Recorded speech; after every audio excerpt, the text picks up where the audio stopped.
Hello, ഞാൻ ഇന്നലെ ഒരു വ്ളോഗ് പോലെയൊക്കെ വീഡിയോ ചെയ്ത് തുടങ്ങട്ടെ എന്ന് ചോദിച്ചപ്പോഴത്തേക്ക് വീഡിയോയ്ക്കിടയിൽ ഒരുപാട് പേര് കമൻസ് ആയിട്ട് അങ്ങനെ ചെയ്യും, ഞങ്ങളൊക്കെ സപ്പോർട്ടിനുണ്ട്, ഇതൊക്കെ കാണാൻ തുടങ്ങാമെന്നൊക്കെ പറഞ്ഞ് കണ്ടപ്പോഴത്തേക്ക് എനിക്ക് ഭയങ്കര സന്തോഷം തോന്നിയേ. പക്ഷെങ്കിൽ പറഞ്ഞതുപോലെ ഇത് ഇത്ര എളുപ്പമുള്ള കാര്യമല്ലായിരുന്നു ഗൈസ്. രാവിലെ തൊട്ടിങ്ങനെ ഫോണും പിടിച്ച് നടക്കുക, എല്ലാ വീഡിയോസും അതിൻ്റെ അകത്ത് ഉൾപ്പെടുത്തുക എന്നൊക്കെ പറയുമ്പോൾ ഭയങ്കര റിസ്ക് ആയിരുന്നു. പിന്നെ ആബിലിനെ നോക്കാൻ ഞങ്ങൾ രണ്ടുപേരും മാത്രമേ ഉള്ളൂ എന്നുള്ള കാര്യം കൂടെ വന്നപ്പോഴത്തേക്കും ഭയങ്കര റിസ്ക് ആയിരുന്നു. എന്നിരുന്നാലും ഞാൻ ഏറെക്കുറെ കാര്യങ്ങളൊക്കെ വീഡിയോയിൽ ഉൾപ്പെടുത്താൻ നോക്കിയിട്ടുണ്ട്. ഇന്നിപ്പോൾ ഇതേ 2 മണിയായി, 2 മണി കഴിഞ്ഞു. ഞങ്ങളിപ്പം ബുക്ക് ചെയ്ത ഹോട്ടലിൽ എത്തിയേ ഉള്ളൂ, ഫുഡ് കഴിക്കാൻ പോകാൻ തുടങ്ങുക. ആബേലിനെ ഒരുക്കിയിട്ട് ഞാൻ ചേട്ടാടെ പോയി കൊടുത്തിട്ടുണ്ട്. ചേട്ടായും കുളിച്ച് കഴിഞ്ഞു. അത് കഴിഞ്ഞിട്ടാണ് ഞാൻ എൻ്റെ കുളിയും ജപവും ഒരുക്കമൊക്കെ തുടങ്ങിയത്. ഏറെക്കുറെ മേക്കപ്പൊക്കെ സെറ്റായിട്ടുണ്ട്. ഞാൻ ഭയങ്കര സന്തോഷത്തിലാണ്. എങ്ങനെ ഒരുങ്ങിയാലാണ് നല്ലതാവുന്നത്, എങ്ങനെ മുടി കെട്ടിയാലാണ് നല്ലതാവുന്നതെന്ന് ഇങ്ങനെ നോക്കുമായിരുന്നു. പിന്നെ എനിക്ക് തോന്നി ആബേലിനെയും കൊണ്ട് നടക്കുമ്പം ഒന്ന് മുടി പൊക്കി കിട്ടുന്നത് തന്നെയാണ് നല്ലത്. അങ്ങനെ അങ്ങ് കെട്ടി. പിന്നെ എൻ്റെ ഒരു പരട്ടമുടി ആയതുകൊണ്ട്, ഡ്രൈ മുടി ആയതുകൊണ്ട് ഞാൻ കുറച്ച് എണ്ണയൊക്കെ തേച്ച് അഡ്ജസ്റ്റ് ചെയ്തു. അങ്ങനെ ഏറെക്കുറെ ഞങ്ങൾ റെഡിയായി പോകാൻ തുടങ്ങുക. എങ്ങനെയുണ്ട് ഞങ്ങളുടെ ഡ്രസ്സ്? മൊത്തത്തിലൊരു വെള്ളമായല്ലേ. എനിക്ക് ഭയങ്കര ഇഷ്ടപ്പെട്ടു. നിങ്ങൾക്കോ? ആബേലിനെ കണ്ടോ? അവൻ്റെ അപ്പ ചെയ്യുന്നത് പോലെ തന്നെ ക്രീമൊക്കെ കയ്യിൽ വാരിയിട്ട് കാലയിലൊക്കെ തേച്ചുകൊണ്ടിരിക്കുക. രാവിലെ ഞങ്ങൾ വന്നു കഴിഞ്ഞിട്ട് ചേട്ടായുടെ റൂമിലോട്ടാണ് പോയെന്ന് പറഞ്ഞല്ലോ. അങ്ങനെ ഞങ്ങൾ പോകാൻ ഇറങ്ങുക. ഇതാണ് ചേട്ടായുടെ റൂം കേട്ടോ. ഇവിടെ ഭയങ്കര ചൂടാണ്. ഞങ്ങൾ രാവിലെ എത്തിയിട്ടും കൂടെ ആ ഒരു തണുപ്പൊന്നും ഉണ്ടായിരുന്നില്ല. അപ്പോൾ പിന്നെ ഉച്ചയ്ക്ക് എന്തായിരിക്കും അവസ്ഥ? പാവൻ്റെ ചേട്ടായി. അങ്ങനെ ബ്രേക്ക്ഫാസ്റ്റ് കഴിക്കാൻ വേണ്ടിയിട്ടൊരു ഹോട്ടലിൽ കയറിയേ. പൊറോട്ടയാണ് ഞങ്ങൾ ഓർഡർ ചെയ്തത്. ആബേലിന് ഇടിയപ്പം ഓർഡർ ചെയ്തത്. പക്ഷെ അവനത് കഴിച്ചില്ല. അവൻ ഇഷ്ടപ്പെട്ടത് പൊറോട്ടയാണ്. പിന്നെ 2-3 മുട്ടയും കഴിച്ച് ഞങ്ങൾ ഇവിടെ നിന്ന് ഇറങ്ങി. നേരെ ഞങ്ങൾ പോയത് വല്ലാർപാടം പള്ളിയിലോട്ടായിരുന്നു. ഞാനിത് 3-ാമത്തെ തവണയാണ് പോകുന്നത്. പക്ഷേ എനിക്കെന്തോ ഇന്ന് പള്ളീൻ്റെ ഉള്ളിൽ കയറാൻ തോന്നിയില്ല. ഞാൻ ഒട്ടും ഫ്രഷ് അല്ലായിരുന്നു, കുളിച്ചൊന്നും ഇല്ലായിരുന്നു, ഒരു ദിവസം കഴിഞ്ഞു. അതുകൊണ്ട് എനിക്കെന്തോ മടി തോന്നി. പിന്നെ അവർ രണ്ടും പോയി പള്ളീൻ്റെ ഉള്ളിൽ കയറി പ്രാർത്ഥിച്ചിട്ടൊക്കെ വന്നു. ഇന്ന് ഞായറാഴ്ചയും കൂടി ആയതുകൊണ്ടാണെന്ന് തോന്നുന്നു. എന്തായാലും 2-3 കുർബാനയൊക്കെ ഉണ്ടായിരിക്കുമല്ലോ. ഞങ്ങൾ കയറി ഇറങ്ങാൻ നേരത്ത് പുതിയ കുർബാന തുടങ്ങുന്നേ ഉണ്ടായിരുന്നുള്ളൂ. എനിക്കെന്തോ പ്രാരംഭഗാനം കേൾക്കുമ്പോഴത്തേക്ക് കുർബാന കൂടാൻ ഒരു ത്വരയങ്ങ് ഉണ്ടാവും. എന്തോ ഒരു ഭയങ്കര ഇഷ്ടമാണ്. പക്ഷെ ഇന്ന് ഞാൻ കുർബാന കൂടിയില്ല. പിന്നെ ഞങ്ങൾ നേരെ പോയത് ജങ്കാറിലോട്ടാണ്. ഞങ്ങൾ ബുക്ക് ചെയ്ത ഹോട്ടലിലോട്ട് പോകാൻ വേണ്ടിയിട്ട്. ആബേൽ ഭയങ്കരമായിട്ട് എല്ലാം ഇങ്ങനെ ആസ്വദിച്ച് കാണുന്നുണ്ടായിരുന്നു, കാഴ്ചകളും ആൾക്കാരെയും. അവിടെ അപ്പുറത്ത് നിന്നൊരു ചേട്ടനെ പോയി തോണ്ടി വർത്താനം പറയുന്നൊക്കെ ഉണ്ടായിരുന്നു. അങ്ങനെ ഞങ്ങൾ ബുക്ക് ചെയ്ത ഹോട്ടലിലെത്തി. ഞങ്ങൾ ചെക്ക് ഇൻ ആവാൻ പോവാ. സത്യം പറഞ്ഞാലേ ഞാൻ ഇങ്ങോട്ട് പോരുമ്പോൾ എനിക്ക് ഭയങ്കര സംശയം ഉണ്ടായിരുന്നു, ആബേലിനെ എനിക്ക് ഒറ്റയ്ക്ക് ഞങ്ങളെ കൊണ്ട് മാനേജ് ചെയ്യാൻ പറ്റുമോയെന്നൊക്കെ. അത്രയും പേരുടെ ഇടയ്ക്ക് നല്ല കുരുത്തക്കേടും കാണിച്ച് നടന്നിട്ട് ഇവിടെ വന്നിട്ട് ഈ കാഴ്ചകളൊക്കെ കാണാൻ എന്നെ വിടുവോ എന്നൊക്കെയുള്ള സംശയം എനിക്കുണ്ടായിരുന്നു. പക്ഷേ ഞാൻ ഭയങ്കരമായിട്ട് യാത്രകൾ എൻജോയ് ചെയ്യുന്നുണ്ടായിരുന്നേ. അവൻ ഒരു കുഴപ്പവും ഇല്ലാതെ ഞങ്ങളുടെ കൂടെ അങ്ങ് നടക്കുന്നുണ്ടായിരുന്നു. എല്ലാം കണ്ട് ആസ്വദിച്ച്, എല്ലാം അവന് പുതിയ അനുഭവം ആയതുകൊണ്ടാവാം. അങ്ങനെ ഞങ്ങൾ ഹോട്ടലിലെത്തി എല്ലാം അടുക്കി പെറുക്കിയൊക്കെ വെച്ച് ഞങ്ങൾ പോകാൻ റെഡിയായി. അതാ ഞാൻ നേരത്തെ റെഡി ആയിക്കൊണ്ടിരുന്ന ഡ്രസ്സാണിത്. ഞങ്ങൾ 3 പേരും അങ്ങനെ 3:30 ആയപ്പം ഉച്ചയ്ക്കത്തെ ഫുഡ് കഴിക്കാൻ വേണ്ടി ഞങ്ങൾ കയറി. ഞങ്ങൾ സീ ഫുഡ് കഴിക്കണം എന്നൊക്കെ വിചാരിച്ചൊക്കെ ആയിരുന്നേ. ഇനിയിപ്പം നടക്കത്തില്ല, ഒന്നും കിട്ടാൻ ചാൻസ് ഇല്ല. അങ്ങനെ ഒരു മന്തിയിലങ്ങ് ഒതുക്കി. എനിക്ക് പൊതുവേ ഈ റൈസ് അത്ര ഇഷ്ടമില്ല, ഈ മന്തീൻ്റെ. അതിൻ്റെ ചിക്കൻ മാത്രമേ ഇഷ്ടമുള്ളൂ. പക്ഷെ എന്തോ വിശപ്പ് കൊണ്ടാണോ അതോ അതിൻ്റെ ടേസ്റ്റ് കൊണ്ടാണോ നടത്തില്ല, നല്ല ടേസ്റ്റോടെ ഞാനത് കഴിച്ചു, മുഴുവൻ കഴിച്ചു. ആബേൽ വീട്ടിലായിരിക്കുമ്പം രാവിലെ ഒരു 10:30 ആകുമ്പം കുളിച്ച് ഒരുങ്ങി ഒരു ഉറക്കമുള്ളതാണ്. ആ ഉറക്കം അവനിപ്പം തുടങ്ങി. അതുകൊണ്ട് ഉച്ചയ്ക്കത്തെ ഫുഡ് കഴിക്കാൻ അവനുണ്ടായിരുന്നില്ല.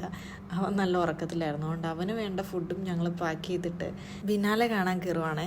2-3 സ്ഥലത്തായിട്ടാണ് ഇതുള്ളത്. അപ്പം 6 മണി വരെ ഉള്ളൂ എന്നാണ് പറഞ്ഞ്. അതുകൊണ്ട് കണ്ടു തീരാൻ പറ്റത്തില്ല എന്തായാലും. അപ്പോൾ 2-3 സ്ഥലത്തൊന്നും കയറാൻ പറ്റത്തില്ല. ഒരു സ്ഥലത്ത് പറ്റുമെങ്കിൽ നന്നായിട്ട് കാണണം, പറ്റുമെങ്കിൽ 2-ാമത്തെ സ്ഥലം. ഈ സാധനം എനിക്ക് എന്നത് മനസ്സിലായിട്ടില്ല കേട്ടോ. ആ ഒരു മിററിൻ്റെ അകത്ത് എന്തോ ഒരു റിഫ്ലക്ഷനാണ്, എന്തോ ബോധമുള്ളവർക്ക് മനസ്സിലാവുമായിരിക്കും, എനിക്കെന്തായാലും മനസ്സിലായില്ല. പിന്നെ എനിക്ക് അവിടെ കുറേ കാണാനുണ്ടായിരുന്നു. അതിൽ എനിക്ക് സാമാന്യം കുറച്ചേലും മനസ്സിലായ കാര്യങ്ങൾ ഞാൻ ഈ വീഡിയോയിൽ ഉൾപ്പെടുത്താം കേട്ടോ.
ഇത്രയൊക്കെ കണ്ട സ്ഥിതിക്ക് എനിക്ക് ഒരു കാര്യം മനസ്സിലായി, ഒരുപാട് എന്തൊക്കെയോ കഴിവുകൾ, ഡിഫറെൻ്റ് ആയിട്ടുള്ള കഴിവുകളുള്ള ഒരുപാട് ആൾക്കാർ നമുക്ക് ചുറ്റുമുണ്ട്.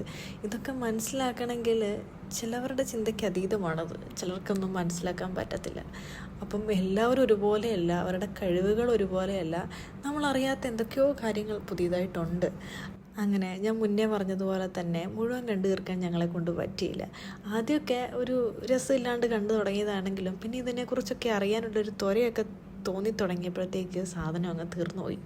ഇനിയിപ്പം ഈ ടിക്കറ്റ് വെച്ച് നാളെയും അത് കാണാൻ കയറാൻ പറ്റത്തില്ലല്ലോ. അങ്ങനെ ഞങ്ങൾ കുറേ അൽക്കുലത്ത് സാധനങ്ങളൊക്കെ വാങ്ങാൻ വേണ്ടിയിട്ട് വന്നതാണ്. ബീച്ചിൽ വന്നു. അവിടെ ആബേൽ രണ്ടാമത്തെ വട്ടമാണെന്ന് തോന്നുന്നു തിരമാല കാണുന്നത്.